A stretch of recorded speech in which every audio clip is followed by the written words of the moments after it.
Lentono selaku owner Kokos Tour dan partner dengan Transnusa Airlines. Dari 2017 itu awalnya orang hanya tahu bahwa pariwisata itu penerbangan langsung hanya dari kota-kota di seluruh dunia ke Bali. Kenapa Bapak justru memilih Manado? Ada apa dengan Manado menurut Bapak? Manado ini punya destinasi yang luar biasa seperti Bali. Dari laut, dari gunung, dari sungai, danau, dan juga budayanya ya. Saya kira Manado itu gak kalah ya dengan Bali. Ya. Apakah semangat Bapak ini tetap terjaga bahkan semakin membara dengan kepemimpinan baru ini atau seperti apa? Seriusan dari pemerintah daerah, terutama Gubernur Bali, jadi beliau juga dengan komitmennya mengatakan turisme yang beliau utamakan. Jadi Bapak Presiden pertama pariwisata, ya. Sulawesi Utara itu banyak spot yang dicintai, disukai oleh masyarakat dunia, ya. Apalagi lokal. Jadi kita di pantai, di pegunungan, semuanya indah. Itu pesan Bapak Presiden. Tentunya program-program berikutnya akan mengikuti dengan ketahanan pangan dan lain sebagainya. Tetapi tunggu kami punya program untuk ke depan untuk Sulawesi. Karena beliau tetap care dan akan selalu memajukan pariwisata. Apalagi ini amanah dari Presiden Bapak Prabowo. Nah, pertanyaannya sekarang.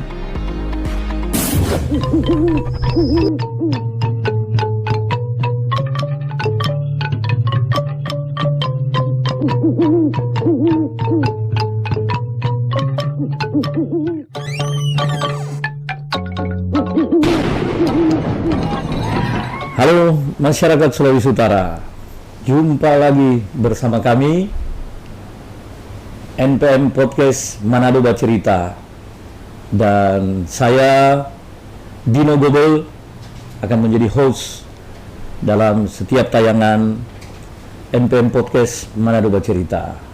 Banyak cerita yang luar biasa tentang Sulawesi Utara untuk Anda.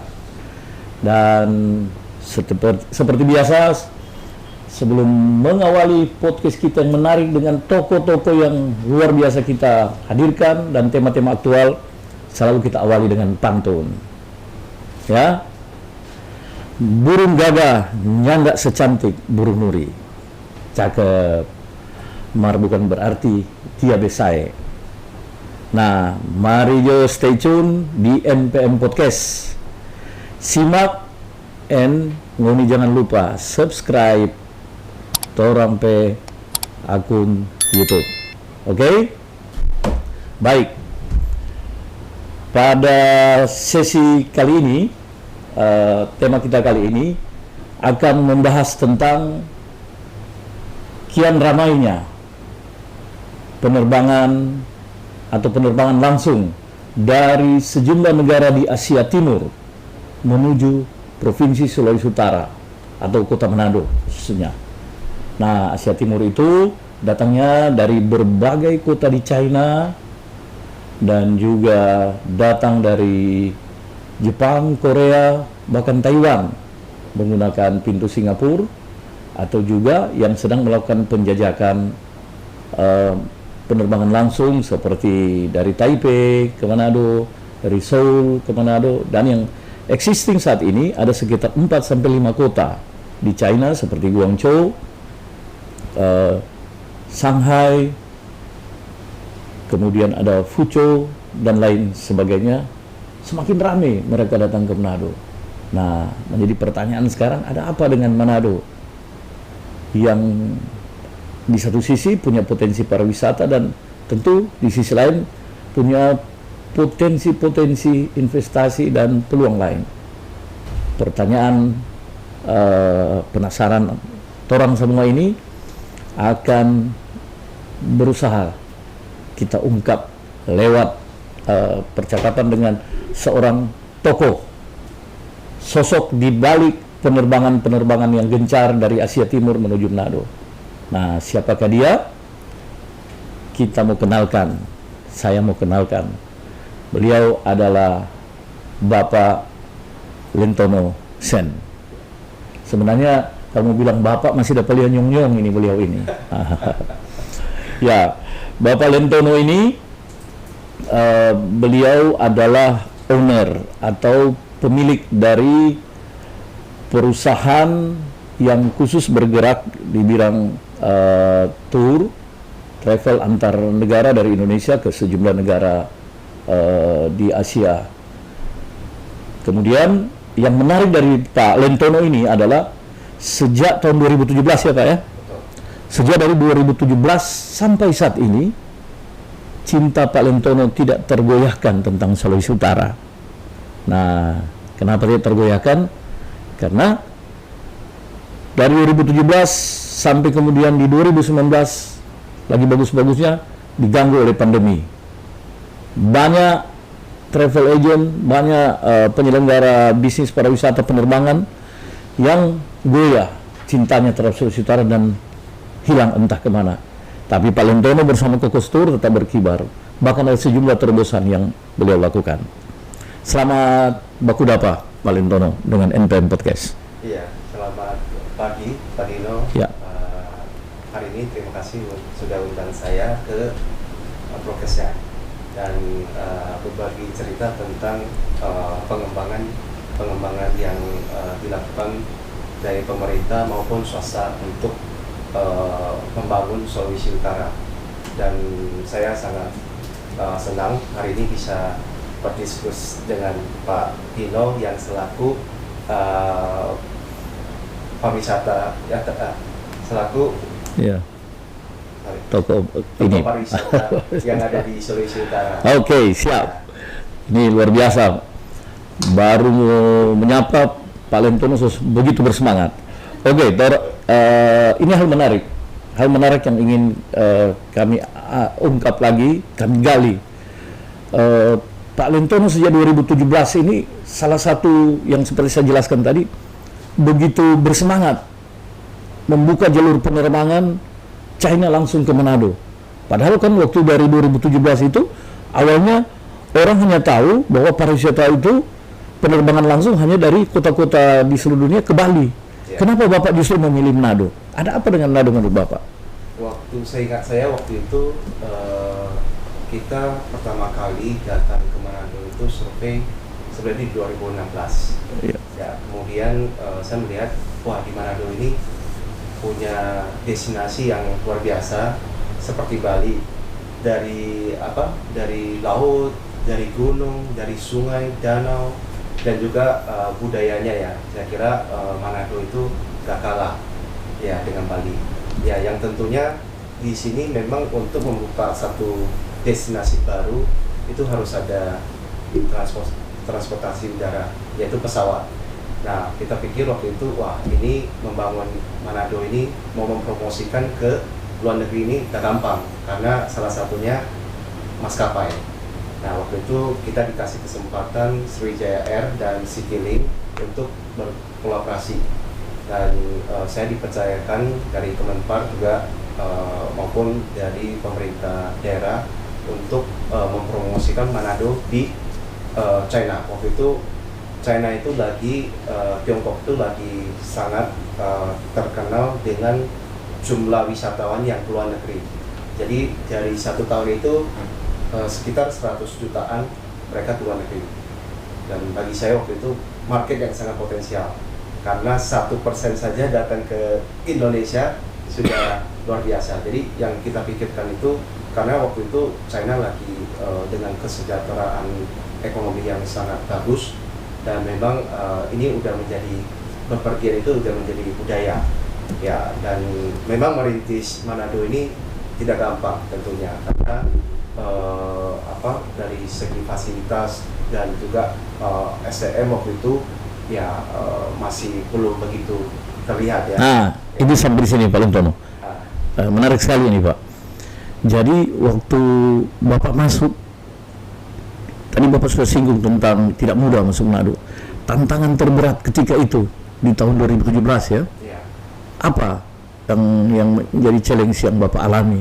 Tapi Bapak ngibet untuk tetap maju terus. Oke, waktu itu yang paling pertama itu pesawat. Ya, pesawat. Karena orang akan datang itu kalau misalkan nggak ada direct flight akan susah. Ya, marketnya nggak akan naik.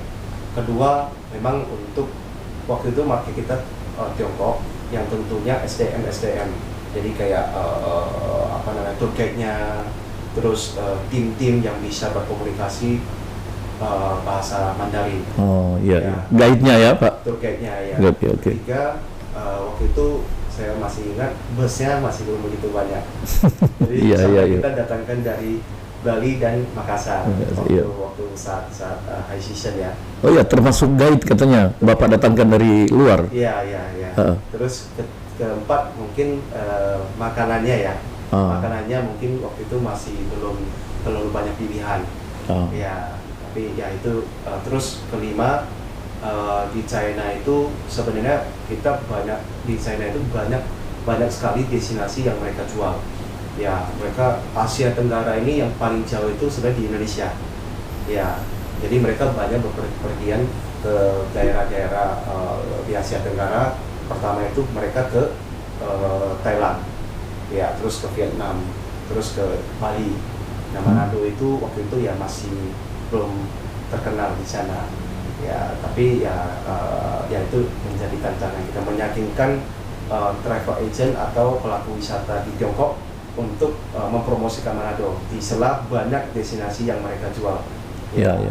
Ini luar biasa berarti tantangan yang Bapak alami, mulai dari infrastruktur terbatasnya kendaraan, masalah di jalan, tapi yang sempat menjadi sorotan publik Kota Manado bahkan Sulawesi Utara waktu itu adalah ketika kita terbatas guide yang mampu berbahasa Mandarin ketika itu, dan Bapak melakukan berbagai terobosan supaya keterbatasan soal guide ini bisa teratasi.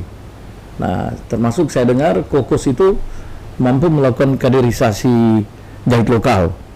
Nah, bagaimana Bapak menjalin hubungan baik, di satu sisi datangkan guide dari luar, dan kemudian di sisi lain guide lokal ini mulai diberdayakan, yang mampu berbahasa Mandarin. Nah, trik seperti apa ini sehingga terlihat memang Kokos ini benar-benar ikut memberdayakan masyarakat, dampak dari para wisata itu sendiri? Ya, waktu itu karena saya memang punya travel di Bali Pak, itu yang pertama. Dan memang market utama kita Tiongkok ya. Jadi awalnya ya karena kita memang punya tim khusus untuk melatih mereka gimana cara membuat servis yang bagus untuk tamu, terus gimana untuk menceritakan destinasi dan sejarah-sejarah di daerah tersebut. Nah, memang awalnya meyakinkan mereka ke Manado itu sangat susah karena balik-balik lagi di Bali itu mereka udah dapat cuan Pak, yang lumayan gitu. Cuan itu apa tuh Pak? Jadi mendapatkan doi orang Manado bilang doi. Jadi saya pikir meyakinkan mereka itu udah gampang, tapi karena mereka, hubungan saya dengan tim saya itu sangat bagus. Kita udah kayak teman. Saya bilang saya memang passionnya di tourism. Nah, saya bilang saya lagi mau mengembangkan Manado dan mereka mendukung. Tapi sebenarnya secara keuntungan mereka itu waktu mereka bawa di Bali itu lebih besar. Tapi karena mereka pikir saya membutuhkan mereka dan ini untuk pengembangan destinasi di Indonesia, dan saya yakinkan bahwa suatu saat Manado itu akan menjadi destinasi yang sangat populer di China. Nah, saya meyakinkan begitu dan saya minta tim-tim saya untuk mendukung. Malah tim-tim saya yang dari Bali yang bagus-bagus saya utamakan untuk bawa ke Manado. Jadi setelah sampai Manado, saya bekerja sama juga dengan HPI Pak.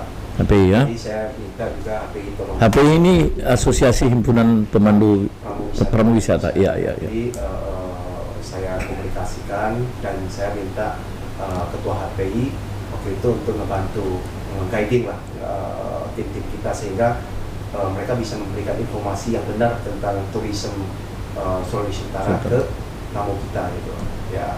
Kalau soal makanan, tadi kan di awal dibilang agak kesulitan. Nah, turis China itu suka makanan Manado itu apa? Yang pedas Pak atau setengah pedas? Bagaimana? Kalau untuk China itu tergantung daerahnya. Kalau misalkan daerah selatan itu lebih sukanya yang yang nggak pedas. Oh. Mereka nggak tahan pedas. Tapi kalau daerah yang di daerah timur, barat, itu seperti Chengdu, Chongqing, Hunan, itu makanannya makanan pedas semua. Jadi biasanya itu kita melihat ini, misalkan tamu kita itu dari Guangzhou, ya udah kita bawa makan seafood, terus bawa makan sering di pasar es krim yang mereka suka. Oh ya. Es krim. Tapi untuk pedas mereka nggak suka. Ya, terus kalau misalkan yang dari Chengdu ya kita siapin makanan-makanan yang agak pedas. Lidahnya itu kayak lidah Indonesia, Pak. Oke. Ya. Nah, sampai sejauh ini apa yang menjadi favoritnya turis China tentang Manado ini? Apakah kulinernya, ataukah karena kecantikan wanitanya, kegantengan laki-lakinya, sampai Manado dijuluki Minado? Kira-kira begitu. Harusnya banyak yang cantik dan ganteng di Manado. Ataukah karena lautnya, taman laut Bunaken? Gimana Pak Lintono melihat? Jadi Manado itu kalau diartikan di Chinese itu Mei itu kan cantik. Nah, itu kayak gadis ya. Tua itu banyak. Oh. Ya, jadi gadis cantik banyak gitu. Wah, luar biasa. Itu yang pertama ya, terkesan orang. Terkesan. Kedua, di sini itu di China kebetulan tidak memiliki pantai yang dan air yang sebagus di Manado. Okay. Jadi kebanyakan itu kalau di daerah timur, barat, dan utara itu kebanyakan daratan. Yang ada lautnya itu di daerah selatan. Ya, mungkin yang paling populer itu kalau di China itu di selatan Hainan ya, Pak. Hainan, ya. Tapi Pulau Hainan pun kalah sih dengan Manado. Jadi begitu. dari sisi wisata bahari ya, Pak ya. Iya. Kita sangat unggul. Dibandingkan di destinasi Bali pun mungkin bagi mereka lebih asri ya kalau misalkan mereka di Manado. Dan juga untuk favorit mereka sebenarnya di sini itu makan tuna, Pak. Makan tuna, Pak. Jadi karena kuliner juga seafood, Pak. Jadi banyak banget yang terus ada juga yang kesini itu khusus makan durian, Pak. Iya. Masih ingat waktu itu di Jalan Boulevard ya, ketika turis banyak itu dari masyarakat setempat jualan buah tropikal sama durian terutama ya. Wah, itu laku banget. Kenapa durian Manado disuka? Padahal di China itu kan banyak konsumsi juga, banyak dijual durian Vietnam, durian Singapura. Apa yang khas kira-kira Pak Lintono durian di Manado ini? Menurut saya di China itu mahal, Pak. Kalau durian Manado ada kas. Bagi mereka murah. Sama kayak mereka makan seafood di China dengan di Manado. Iya. Saya masih ingat itu udang lobsternya, terus udang ronggengnya itu di sana itu mahal sekali, Pak. Dan mau dapat yang live itu susah. Ya, jadi saya pikir mereka ke Manado juga selain kuliner, selain alamnya, wisata bahari, saya pikir ada gunungnya juga, Pak. Ada gunung, ada danau. Terus mereka juga yang muda-muda suka paragliding, Pak. Ya, terus dan juga yang terbang-terbang itu. Betul. Paragliding, iya. Terus ke sini juga karena melihat lumba-lumba. Biasa di Siladen biasa kita bawa. Ya, jadi macam-macam, Pak. Ya, banyak dan betul. juga di sini memang masyarakatnya juga ramah. Ya, mereka nggak mengganggu, terus mereka merasa nyaman di Manado. Ya, bebas lah, karena selama ini kan di China itu kan kehidupan sehari-hari mereka itu kan udah di kota, apalagi di kota besar ya, sangat stres ya. Jadi mereka di Manado itu mereka benar-benar pas. Iya.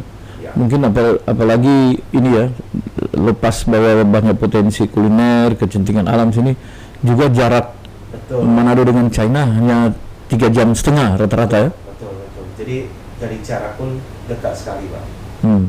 Jadi itu yang membuat orang berpikir, wah, saya pengen ke Manado. Iya. Oke. Baik, warga Sulawesi Utara, bahkan Indonesia di mana saja Anda berada yang menyimak podcast Manado Bercerita ini, masih banyak akan kita gali bersama dengan pengusaha muda dan ganteng mirip orang Manado ini. Beliau ini adalah orang Manado yang kelahiran di Riau. Gitu. Karena cintanya terhadap Manado ini luar biasa. Nah, Paling ada satu pertanyaan di segmen pertama ini yang juga yang penasaran kita ingin gali. Nah, banyak tour operator yang mencoba membuka penerbangan langsung Manado Asia Timur atau Asia Timur ke Manado, tapi begitu kena pandemi ceklek, tiarap dan hancur. Akhirnya mereka hilang dari peredaran. Ya, insya Allah mungkin ke depan mereka akan balik lagi ke Manado. Tapi seorang Lentono Sen ini dengan kokosturnya seperti orang Manado bilang nggak tobat-tobat mau pertahankan dan buka Manado. Nah, mungkin pertanyaannya gimana sih kokos bisa survive di pandemi ini? Kemudian kedua, mau kiapa dan orang Manado bilang Pak Lentono tetap menuntut mau harus Manado, padahal banyak tantangan yang dihadapi dan tidak kabur meninggalkan Manado. Ini orang ingin cari tahu. Silakan, Pak. Yang pertama karena saya memang hobi di tourism ya, apalagi untuk destinasi-destinasi yang di Indonesia. Saya pikir yang pertama dari niat dulu, Pak. Jadi yang saya pikirkan bukan dari keuntungan, Pak, dari niat, karena kita sudah mulai dari 2017 di Manado. Saya pikir itu yang pertama, niat, Pak. Dan memang passion kita di sana.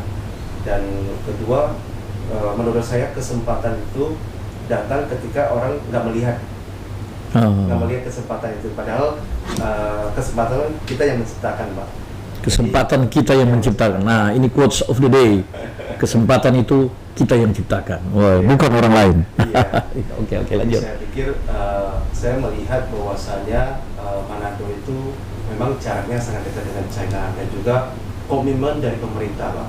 Komitmen dari pemerintah yang memang fokusnya di tourism. Nah, itu yang membuat kita mau bertahan ya. Di sela-sela memang berat, Pak. Sedangkan di Bali aja masih belum kembali normal ya. Jadi waktu itu saya pikir ini harus ada lah yang mempertahankan, yang mempromosikan event itu cuman sebulan berapa puluh orang atau 100 orang atau 200 orang. Ya memang sangat beda dengan sebelumnya ya, mungkin sehari bisa ratusan orang datang ke Manado. Tapi saya pikir harus ada yang mempertahankan itu sehingga tourism di Manado itu nggak langsung lanjut gitu ya. Maksudnya nggak langsung dilihat orang gitu, terutama di market di China yang sebelumnya sebulan mungkin bisa puluhan ribu yang kesini ya. Jadi saya pikir saya nggak mau Manado yang kita rintis dari 2017 itu karena pandemi 2-3 tahun kita benar-benar langsung hilang gitu. Ya, setidaknya ada promosi yang kita lakukan waktu itu. Kita kerjasama dengan China Southern. Nah, waktu itu China Southern membuka rute penerbangan dari Guangzhou direct. Nah, ini yang pertama kali. Ini yang China Southern ya? China Southern. Ini iya. Mereka yang waktu pandemi, setelah pandemi itu mereka yang pertama kali buka untuk tourism ya, terutama dan kita bekerja sama kolaborasi. Saya memakai blogship China Southern itu untuk promosikan ke China. Jadi di online maupun di offline. Ya, dan kita juga mendatangkan pemain wisata yang di travel agent yang di Guangzhou untuk survei kembali. Ya, dan juga memang di awal mereka juga belum terlalu yakin, tapi saya bilang ya udah kalian tinggal jualan produk, nggak ada risiko semua di saya. Jadi saya blogship dengan paket tour, dengan tiket pesawat, kita buat satu paket menjual tentang Manado dan mereka bantu jualan. Yang selama ini kadang bagian untuk tiketing biasa mereka harus ambil risiko. Nah, ini kita mengambil risiko untuk meyakinkan mereka. Iya. Pak Lentono, ini menarik. Ternyata salah satu magnet Kokos Tour tetap bertahan dan ingin membuka terus penerbangan langsung dari Asia Timur ke Manado adalah soal komitmen pemerintah. Ini menarik. Nah, Bapak sendiri mengalami seperti apa ketika terjadi transisi kepemimpinan ya, transisi kepemimpinan dari Pak Gubernur Oli Dondo Kambe yang sukses membangun pariwisata Sulawesi Utara, dan kemudian saat ini sudah masuk ke kepemimpinan baru Bapak Gubernur Julius Selvanus. Nah, apakah semangat Bapak ini tetap terjaga bahkan semakin membara dengan kepemimpinan baru ini, atau seperti apa? Karena kami dengar juga Kokostur Pak Lentono ini ikut di dalam pertemuan terbaru dengan Gubernur Pak ISK, ikut dilibatkan bersama grup, itu ada pesawatnya Transnusa. Coba barangkali Bapak boleh sharing soal komitmen ini dan transisi kepemimpinan yang Bapak alami dari sisi pengusaha wisata penerbangan. Silakan, Pak. Saya pertama kali melihat keseriusan dari pemerintah daerah, terutama gubernur baru, itu di video, Pak, waktu beliau di Jakarta. Oh, Pak ISK. Ya, Oke. Beliau mengatakan prioritas beliau adalah tourism. Itu pertama kali saya melihat komitmen dari pemerintah melalui video pendek itu, waktu ditanya wartawan ya, apa yang menjadi prioritas. Dan beliau menjawab tourism. Wah, waktu itu saya sangat senang ya, maksudnya ini tetap dilanjutkan, dan dengan semangatnya beliau mengatakan itu yang diprioritaskan. Nah, terus saya mendapatkan kesempatan ketika diundang dengan Pak Leo ya, Transnusa ya, kemarin di Senin hari. Yeah. Kita diterima oleh gubernur langsung. Ya, jadi beliau juga dengan komitmennya mengatakan tourism yang beliau utamakan, dan beliau minta supaya Pak Leo, ownernya Transnusa, untuk mengembangkan destinasi-destinasi tujuannya yang lebih banyak lagi, misalkan ke Shanghai, nanti di bulan ini di akhir bulan akan ada Nanjing, terus nanti akan Fuzhou seminggu 3 kali, Xiamen, dan mudah-mudahan Hong Kong dan Shenzhen yang akan nanti ditargetkan untuk buka di tahun ini. Dan waktu itu semangat sekali karena Pak Leo sendiri mengatakan ya, beliau akan membawa pesawat 5 ya untuk dijadikan hub di sini. Ya, jadi saya rasa dengan komitmen begitu, tourism Manado akan berkembang, karena lagi-lagi setelah pandemi banyak maskapai yang nggak punya hub di Manado, seperti Citylink dan Sriwijaya, yang selama ini kita menggunakan jasa mereka untuk mendatangkan turis. Nah, dengan adanya Transnusa ini, maka nanti akan lebih banyak turis yang akan datang, dan lebih banyak kota-kota yang akan dibuka di China direct langsung ke Manado. Iya. Kembali ke ini, komitmen pemimpin baru ini, Pak Gubernur ISK. Tadi Bapak melihat bahwa pidato pertamanya atau statement pertama saat rilis dengan media, dan itu Bapak lihat di video, menjadi sebuah motivasi tersendiri. Dan kemudian ternyata luar biasa ini, langsung diundang Pak Lentono bersama dengan partner Bapak Pak Leo di Transnusa, ketemu beliau. Dalam diskusi dengan Pak ISK itu, Bapak menangkap optimisme apa yang membuat Bapak semakin tetap bersemangat?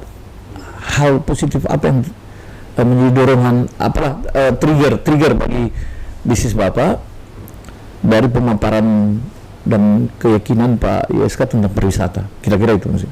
Waktu itu saya masih ingat semua dinas dikumpulkan.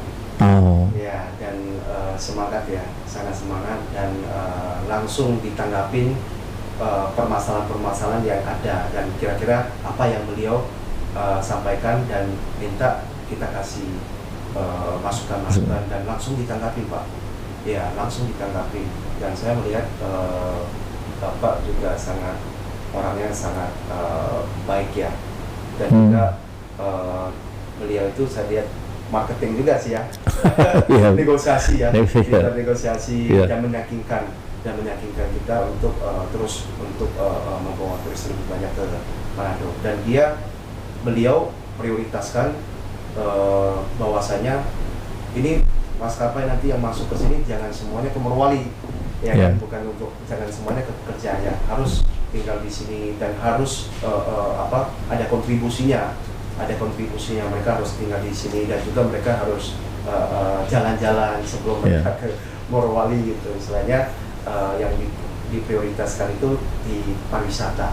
Iya. Ini menarik memang. Ini betul apa yang permintaan dari Pak Gubernur YSK itu, seperti yang Pak Lentono katakan, jangan cuma langsung masuk Morowali, semua ke Morowali. Atau ketika mereka out, jangan langsung dari Morowali, hanya terkesan buang waktu sedikit di sini, buang ini tidak buang duit di sini. Jadi ini menarik. Sharing dari Pak Lentono selaku owner Kokos Tour dan partner dengan Transnusa Airlines, yaitu ketika eksis bisnis mereka di balik transisi kepemimpinan dari gubernur sebelumnya Pak Oli Dondo Kambe ke Pak Gubernur YSK, ternyata Pak Lentono ini semakin optimis, ya. Ada magnet YSK, magnet Pak Gubernur Julius Silvanus yang Bapak dapat saat beliau memberikan press release ke media dan viral di berbagai platform, sebuah video pendek yang mana beliau tetap care dan akan selalu memajukan pariwisata. Apalagi ini amanah dari Presiden Bapak Prabowo. Nah, pertanyaannya sekarang, optimisme seperti ini, bagaimana strategi Bapak mengejawantakan ini untuk semakin membuat Manado ini semakin maju melalui jalur penerbangan yang Bapak miliki? Silakan, Pak Lentono. Jadi yang pertama, saya pikir saya kemarin berkomunikasi dengan Pak Leo, ownernya Transnusa. Saya bilang kita harus berkolaborasi. Ya, Bapak punya pesawat dan saya sebagai travel agent yang menjemput bola di sini. Jadi itu yang langkah pertama ya, kita berkolaborasi, kita bersepakat untuk mendatangkan investor ataupun yang memang serius mau mempromosikan Manado ke China. Ya, saya pikir langkah pertama yang kita lakukan itu berkolaborasi. Kedua, memperbanyak travel agent mempromosikan tentang Manado, ya, di offline maupun online di China. Jadi yang ketiga, mungkin strategi kita itu akan sedikit berbeda, Pak.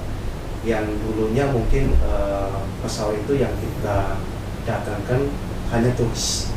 Ya, nah ini bisa kita nanti dengan adanya hub Manado di Indonesia Timur, saya pikir ini bisa menjadi bisnis trip kedepannya buat orang ya China yang mau berinvestasi ataupun orang Manado atau Indonesia Timur yang mau berbisnis ke China.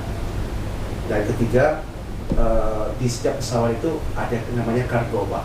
Ini kira-kira barang-barang yang dari commodity ataupun contohnya kayak ikan tuna, terus atau seafood lainnya itu bisa dikirimkan, Pak. Ya, itu yang bisa menjadi nilai tambahan untuk membuka jalur penerbangan itu. Dan saya pikir di Manado sangat punya potensi untuk hal seperti itu, Pak. Ya, jadi yang tentunya sekarang kita lihat ya, bahwasanya sekarang ke Guangzhou itu setiap hari ada penerbangannya. Setiap hari? Setiap hari ada penerbangannya. Terus nanti yang di Kunming juga seminggu 3 kali. Iya. Kunming, ya. Bulan ini sudah seminggu 3 kali. Seminggu 3 kali. Nah, nanti per bulan depan akan ada Nanjing, Pak. Nanjing itu China bagian timur dekat Shanghai. Itu juga seminggu 3 kali akan dibuka. Ya, dan juga nanti Fuzhou rencana akan dibuka seminggu 3 kali. Jadi saya melihat wah itu udah sangat membantu ya. Dan juga saya melihat destinasi-destinasi wisata yang ada di Manado itu udah banyak perubahan. Ya. Tunggu Pak, nanti loh. Menarik ini. Manado Guangzhou tiap hari ya terbang. Pakai Transnusa. Transnusa setiap hari dan China Southern seminggu 3 kali. China Southern seminggu Jadi 3 seminggu itu ada 9 kali terbang, Pak. Seminggu. seminggu 9 kali penerbangan dari China ke Manado. Iya. Berarti yang Manado Guangzhou ini bisa pesan lewat Traveloka ya? Bisa. Bisa. Dan harganya murah, Pak. Itu dia bagi masyarakat Sulawesi Utara atau masyarakat Indonesia yang suka berwisata ke China lewat Manado, silakan memanfaatkan platform yang ada untuk memesan tiketnya yang menurut Pak Lentono Iya. terjangkau, atau bisa menghubungi langsung Kokos Tour ya. Betul. Kita di sini juga salah satu wholesale besar khusus untuk rute China, Pak. Oke. Jadi kita nggak cuma menyediakan tiket pesawat di land tour yang di China, ataupun business tour, ataupun yang free and easy di China, kita mempersiapkan itu. Ya, dan biasa kita berkolaborasi dengan Asita dan Astindo. Astindo dan Asita Sulawesi Utara. Ya, untuk mempromosikan kalau ada yang mau berpergian ke China, kan selama ini kebanyakan kendala bahasa kan. Iya. Nah, kita sebagai agent khusus untuk tujuan China. Ya, jadi bagi masyarakat dari Manado ataupun Indonesia bagian timur, kalau misalkan mau ke China, even itu di Guangzhou, mau di Shanghai, mau di Beijing, mau di Zhangjiajie, Chongqing, segala macam, itu bisa di-arrange dari Kokos. Iya. Ya.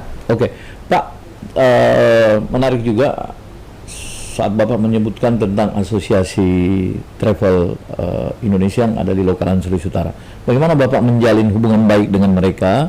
Karena Pak Lentono juga saya dengar sudah menjadi bagian dari dua organisasi atau dua asosiasi travel agent ini, Asita dan Astindo. Ya. Selama ini saya melihat ketua-ketua Asita, Astindo sangat aktif, Pak. Sangat aktif ya. Dan saya melihat kekompakan dari masing-masing anggota, semuanya sangat kompak dan memang sangat support ya ketika kita minta tolong ataupun kita menceritakan tentang keadaan di sini. Beliau sangat support, terutama ketua Asita, Astindo ya. Saya pikir sangat bagus sih. Iya. Dan seperti itu yang membuat kita juga semangat, Pak, dari asosiasi yang selalu memberi semangat dan tidak mengganggu kita, Pak. Iya. Jadi selain semangat, tentu juga saya dengar bahwa Bapak bersama-sama dengan travel lokal di Sulawesi Utara ini menjual paket wisata outbound atau membawa turis dari Indonesia ke China atau sebaliknya. Betul. Inbound dari China masuk Manado. Iya. Pola kerjanya samanya seperti apa, Pak, dengan mereka?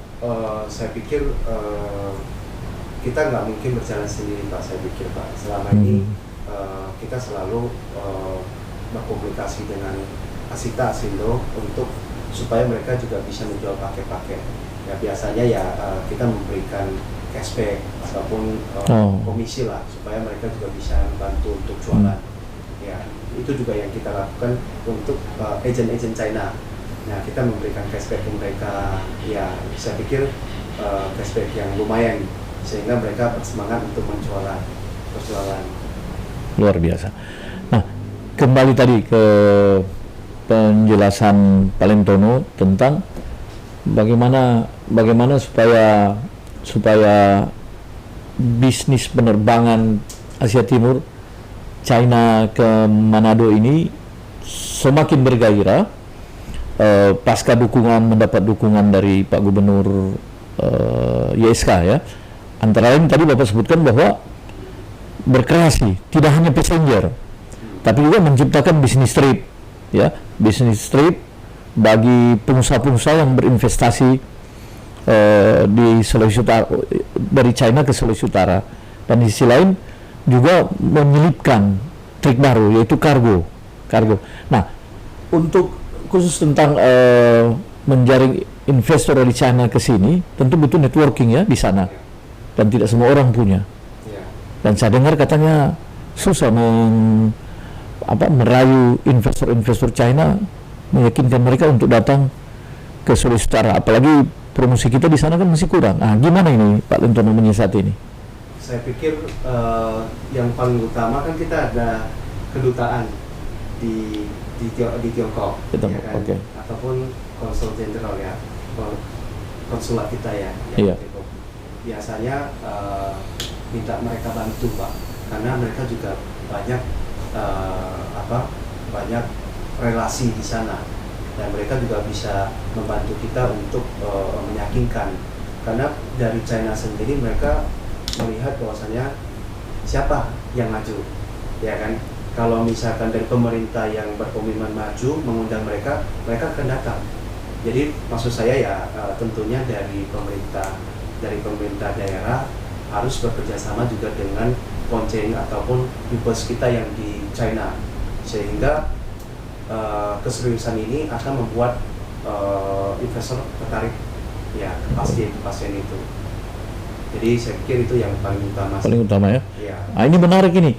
Berarti selama ini teman-teman pengusaha yang membuka jalur penerbangan China ke Manado, khususnya Kokos dari Pak Lentono, itu sudah mendapat restu koordinasi dari pemerintah Indonesia melalui perwakilannya di kedutaan di Beijing ya, Iya. ataupun konsulat yang ada di Guangzhou, Iya. Shenzhen atau Shanghai. Betul. Dan saya lihat terutama Pak Dubes ya, waktu Pak Dubesnya sekarang siapa Pak? Pak Jawari. Pak Johari Waratmangun. Oh iya. Ya, beliau sangat semangat ya kalau misalkan untuk tourism ya. Dan kebetulan ibu beliau orang Manado. Orang Manado, ya. Ya. Jadi saya ingat waktu 2018 ketika saya buka 2019 ketika saya buka rute dari Nanning ke Manado Pak. Nanning itu salah satu ibu kota provinsi Guangxi. Iya. Jadi beliau bilang saya biasa disapa Asen ya. Asen, kalau misalkan nanti buka rute ke Manado, kasih tahu saya akan bawa barang turis kamu ke Manado.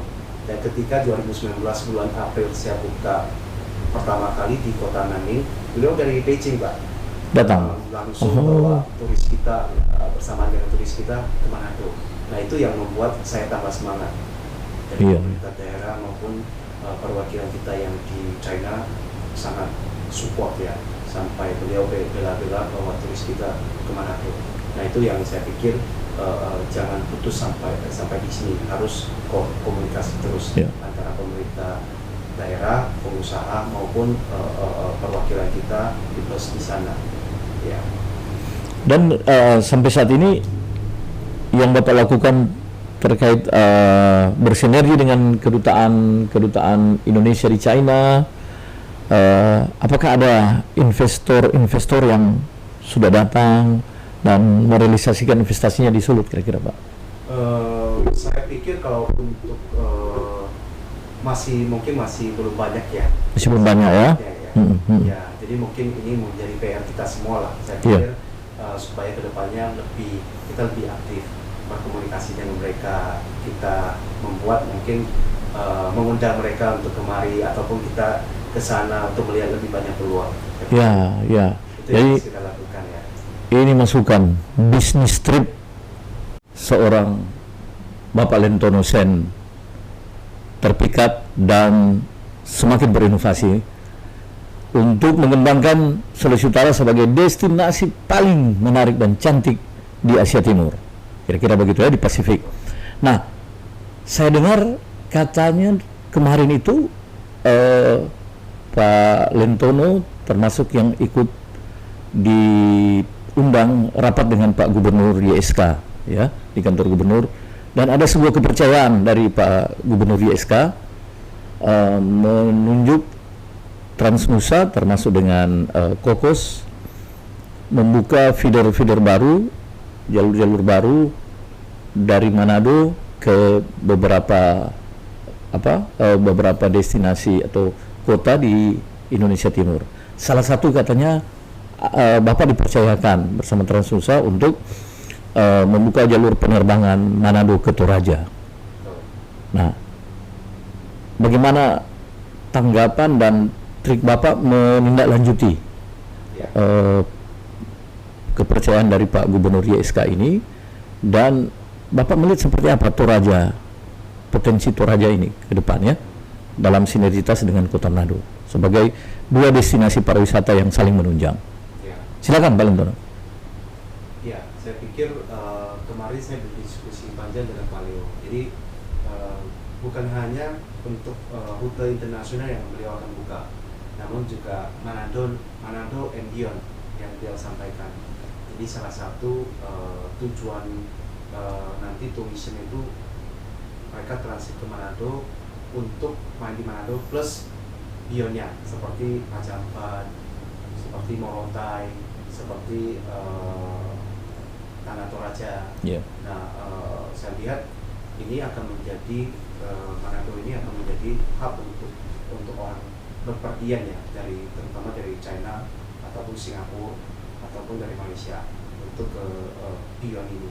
Nah, saya melihat Tanah Toraja ini punya magnet tersendiri karena punya budaya dan alam yang berbeda dengan Manado ya. Yeah. Jadi saya pikir kalau digabungkan, dikolaborasi akan menjadi daya tarik. Jadi misalnya nih, orang ke Manado itu biasanya 5 hari, ditambah lagi ke Toraja 3-4 hari, mungkin liburannya lebih panjang. Jadi saya berpikiran bahwasanya gimana kedepannya Manado ini bisa menopang destinasi lain juga selain Sulawesi lain. Ya, jadi saya melihat bahwasanya komitmen dari Transnusa juga sangat kuat. Beliau langsung hadapi diminta untuk buka rute baru, terutama Tanah Toraja. Dan kami juga langsung diminta Pak Gub untuk survei dan buka rute di bulan 7. Bulan 7 ya langsung. Wah, ini gaspol ini. Jadi tantangan juga, makanya saya pikir wah ini tambah semangat lagi, apalagi ketemu Pak Gub yang benar-benar pengen mengembangkan tourism itu. Jadi saya pikir ya saya harus kerja keras dengan Transnusa untuk menjadikan rute ini rute domestik yang reguler ya.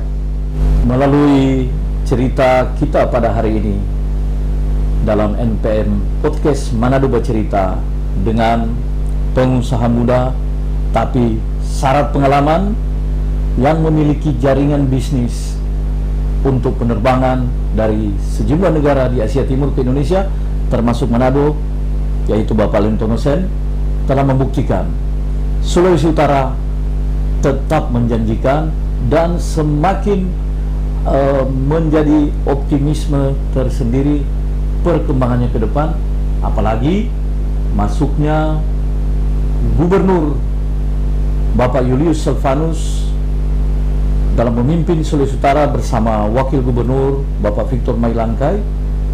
Diyakini pariwisata Sulawesi Utara akan menjadi andalan Indonesia di bagian utara di kawasan Asia Pasifik. Satu kata kunci yang disampaikan oleh Pak Lentono adalah jangan pernah berhenti kita membuat momentum yang menguntungkan, memajukan daerah, bahkan memajukan masyarakat Sulawesi Utara. Sebab kita sendirilah yang harus memutuskan melakukan hal itu.